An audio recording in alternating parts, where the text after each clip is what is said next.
Assalamualaikum warahmatullahi wabarakatuh. Kami di sini ingin mempresentasikan hasil diskusi kelompok kami mengenai dampak teknologi informasi dan komunikasi yang akan dibacakan oleh Mutiara Zahra, Lutfi Ananda Cahyani, dan Prilly Trisani Putri. Dampak teknologi informasi dan komunikasi. Seperti yang kita tahu, selain memberi manfaat, TIK juga menimbulkan dampak negatif terhadap manusia apabila tidak digunakan sebagaimana mestinya. Perkembangan teknologi digital telah memberikan dampak positif dan negatif terhadap masyarakat, khususnya kepada generasi milenial dan generasi Z. Berikut adalah beberapa contoh dampak yang ditimbulkan dari TIK di berbagai bidang. Dampak TIK di berbagai bidang. Yang pertama, bidang pendidikan. Dampak positif TIK di bidang pendidikan yaitu sebagai berikut. A. Informasi yang dibutuhkan akan semakin cepat dan mudah diakses. B. Inovasi dalam pembelajaran semakin berkembang dengan adanya inovasi e-learning. C. Kemajuan TIK juga akan memungkinkan berkembangnya kelas virtual. Dampak negatif TIK di bidang pendidikan yaitu sebagai berikut. A. Kemajuan TIK juga semakin mempermudah terjadinya pelanggaran terhadap hak atas keyakinan intelektual atau HAKI karena semakin mudahnya mengakses data menyebabkan orang yang bersifat plagiatis akan melakukan kecurangan. B. Walaupun sistem administrasi suatu lembaga pendidikan bagai sebuah sistem tanpa celah, akan tetapi jika terjadi suatu kecerobohan dalam menjalankan sistem tersebut akan berakibat fatal.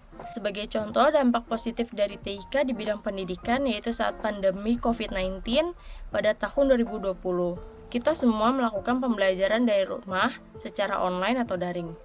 Sebagai contoh, dampak negatif dari TIK di bidang pendidikan yaitu terciptanya peluang untuk cheat atau mencontek karena kemajuan teknologi membuat siswa malas menjadi penyebab utama sebuah kecurangan.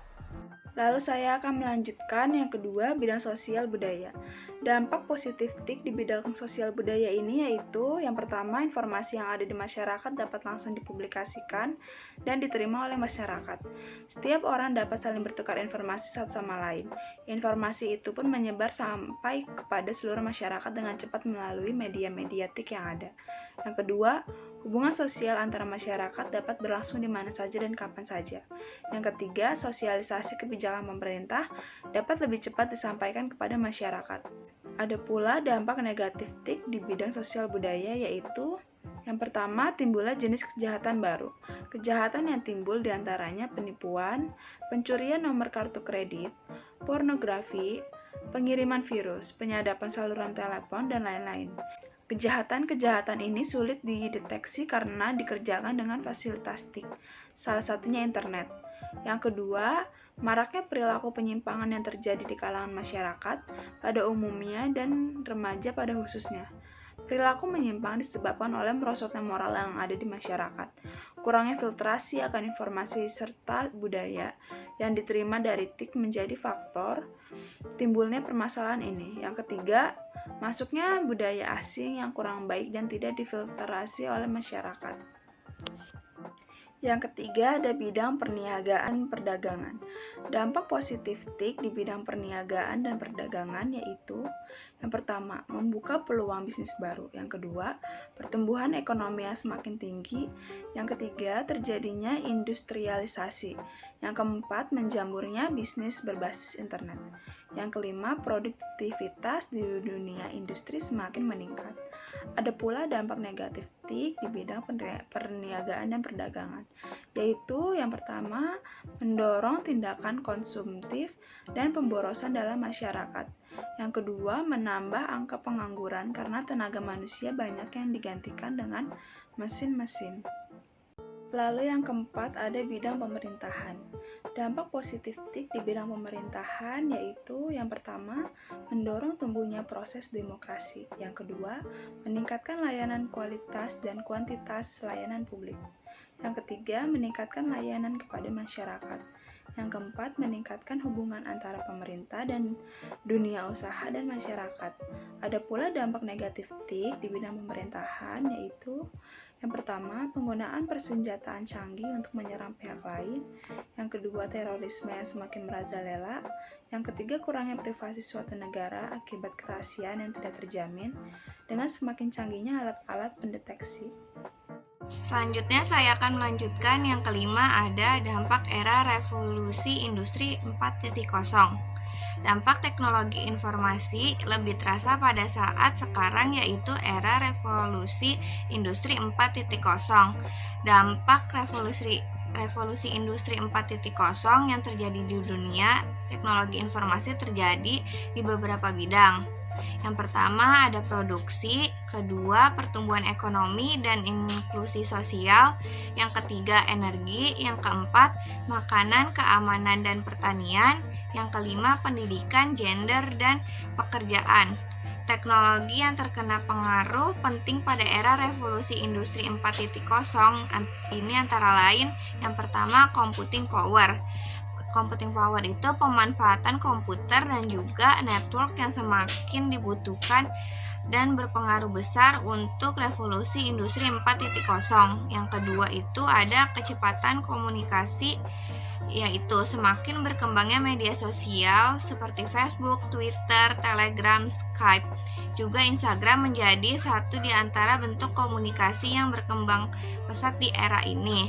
Komunikasi sudah mulai tidak bergantung kepada email atau telepon saja. Yang ketiga, kapasitas penyimpanan data, yaitu revolusi industri mengharuskan perkembangan penyimpanan data semakin besar dikarenakan data berperan penting untuk berkembangnya teknologi. Dampak negatif dari revolusi industri 4.0 dapat dirasakan bersama, yaitu yang pertama, timbulnya kapitalisme modern. Yang kedua, perusahaan kecil gulung tikar dikarenakan tergantikan oleh e-commerce. Yang ketiga, upah buruh semakin rendah. Dan yang keempat, munculnya imperialisme modern. Yang keenam, ada industri otomotif. Dampak revolusi industri dalam bidang otomotif adalah A.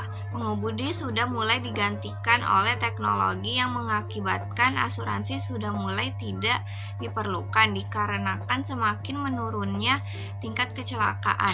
Hal ini dikarenakan banyak driver yang digantikan fungsinya oleh robot dan mesin yang dapat memastikan tingkat kecelakaan yang lebih kecil.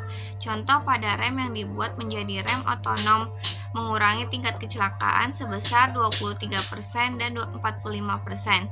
Yang B, sebanyaknya driver yang digantikan oleh teknologi, mesin dan robot mengakibatkan terjadinya jumlah pengangguran meningkat. Yang ketujuh ada di bidang pendidikan dan kesehatan.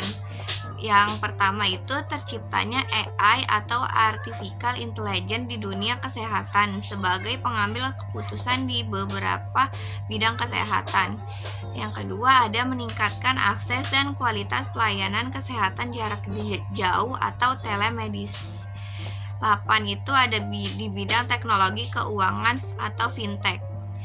Yang A itu penyedia nasihat keuangan dan manajemen melalui analisis big data dengan dibuatnya robot AI yang menyediakan nasihat keuangan. Yang B menyediakan AI untuk institusi keuangan.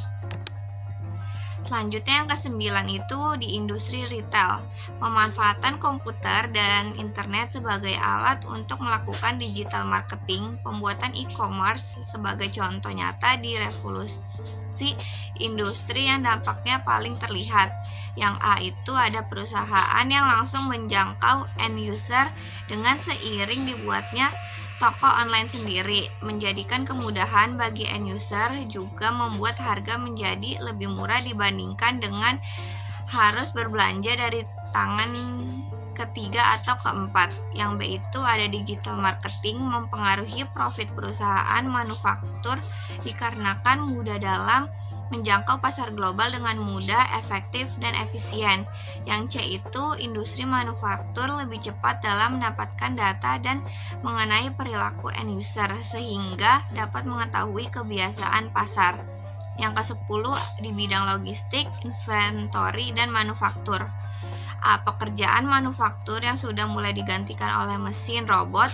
Pekerjaan manufaktur biasanya berkaitan dengan buruh pekerja perusahaan sepatu, motor, dan juga konveksi. Yang B itu kurir sudah mulai digantikan oleh drone yang bisa mencapai jarak sejauh 8 km dalam waktu hanya 13 menit. Yang C itu ada peran wartawan yang sudah digantikan juga oleh robot.